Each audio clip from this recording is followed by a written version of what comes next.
আমাদের গতকালকে আমরা জানতে পেরেছি যে ভারতের কলকাতার পুলিশ দুজন ব্যক্তিকে হাতি হত্যাকাণ্ডের সাসপেক্ট হিসেবে আটক করেছে এবং তাদেরকে খুব সম্ভবত 14 দিনের রিমান্ডে নিয়েছে। তো আমাদের ইতিমধ্যেই আমাদের কলকাতার যে আমাদের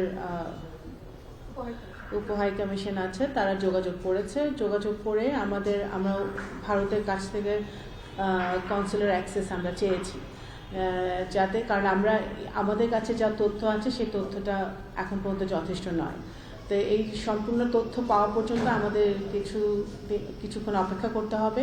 আমরা ভারতের কাছে কনসুলার অ্যাক্সেস চেয়েছি, তা পাওয়া মাত্রই আমরা সামনের দিকে এগোতে পারবো। অবশ্যই ভারতের সাথে আমাদের বন্দি বিনিময় চুক্তি আছে। যদি এই আসামিরা শনাক্ত হয়, হাতি হত্যাকাণ্ডের বিচার আমরা সকলেই চাই।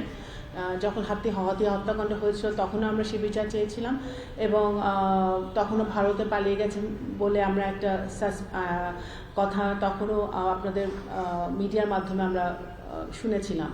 তো এটা যদি সত্যি হয়ে থাকে, আমরা আমাদের কূটনীতির মাধ্যমে ভারতের সরকারের সাথে আমরা যোগাযোগ করব এবং যাতে এই বন্দিরা বন্দি বিনিময় চুক্তির মাধ্যমে ফেরত আসতে পারে বা সেই ব্যবস্থা আমরা অবশ্যই করব। কত দ্রুত ফিরিয়ে আনা যেতে পারে বা আপনাদের আশাবাদ কতখানি? এই 14 দিনের রিমান্ড অবস্থায় কি সেটা আমরা এখনো কিছু বলতে পারছি না, যেহেতু তারা এটা একটা অন্য দেশের আইন আদালতের ব্যাপার।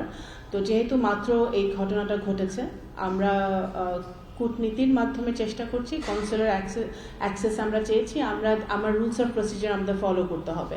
তো আমরা সেটাই আমরা করছি। তো আমাদের অপেক্ষা করতে হবে পরবর্তী আমাদের তারা কি পদক্ষেপ নেয় সেটার জন্য আমাদের অপেক্ষা করতে হবে, কিন্তু আমরা আশা করব যে ভারত আমাদেরকে সেই ব্যাপারে সহযোগিতা করবে। কনসুলার অ্যাক্সেস পেলে কি আপনার তদন্তকারী কর্মকর্তারা গিয়ে তাদেরকে আরো জিজ্ঞাসাবাদ করবে?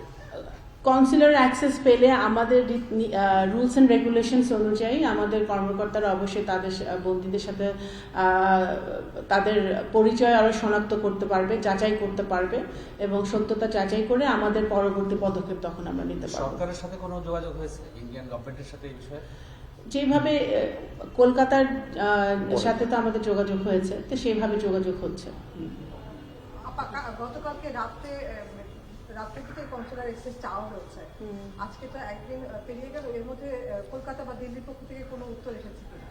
না, কলকাতার পক্ষ থেকে এখনো কোনো উত্তর আমরা পাইনি, আমরা সেটার জন্য অপেক্ষা করছি। দেখুন, ভারতের সাথে আমাদের অনেক ইস্যু আছে। আমরা ডিজেল চাচ্ছি, আমরা পানি চাচ্ছি, আমরা সীমানায় হত্যা বন্ধ চাচ্ছি, আমরা অনেক কিছু চাচ্ছি। তা এখন ওনারা ভারত সরকার থেকে বলা হয়েছে তারা বাংলাদেশের সাথে সুসম্পর্ক রাখতে চায় নতুনভাবে, যেহেতু বাংলাদেশে নতুন সরকার এসেছে, তারা নতুনভাবে বাংলাদেশের সাথে সম্পর্ক স্থাপন করতে চায়।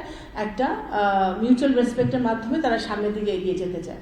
তো তারা যেই কথাগুলো বলেছে, যে স্টেটমেন্টগুলো করেছে, যদি ভালো কূটনীতি বা ডিপ্লোমেসি যদি আমরা বজায় রাখতে চাই দুই দেশের মধ্যে, তারা সেই তাদের কথাগুলো তাদের আলোকপাত করা উচিত। আমি এই প্রশ্নের উত্তর আগেও দিয়েছি, এটা চলমান প্রক্রিয়া চলমান আছে। আমাদের সরকার মাত্র এসেছে। অবশ্যই আমরা এই 17 বছরের ফ্যাসিবাদ বিরোধী আন্দোলনে যারা এর মানে ক্রাইম করেছে, সাবেক প্রধানমন্ত্রী সহ, এবং গত জুলাই আন্দোলনে অভ্যুত্থানে যারা মানুষ মেরেছে, শিশুদেরকে মেরেছে, নৃশংসভাবে হত্যা করেছে, শেখ হাসিনা সহ সবার বিচারই আমরা চাই। যেহেতু শেখ হাসিনা ওখানে আছে, তাকে ফিরিয়ে আনার ব্যাপারটা বর্তমান বিএনপি সরকার সচেষ্ট আছে, এই প্রক্রিয়া চলমান থাকবে।